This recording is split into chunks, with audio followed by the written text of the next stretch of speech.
ही 29वी लेणी आहे. तर इथे पूर्वजांनी हे सर्व बनवलेलं आहे. तर चला बघूया आपण.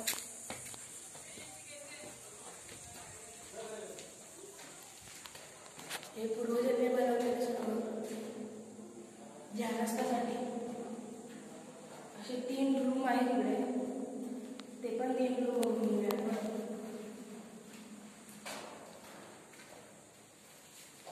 हे 3 रूम आहे. हा पहिला रूम, हा इकडचा पहिला रूम.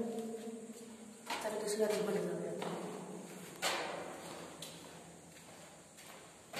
दुसरा रूम सर्व ध्यानस्थासाठी बनवलेलं असतं सर्व.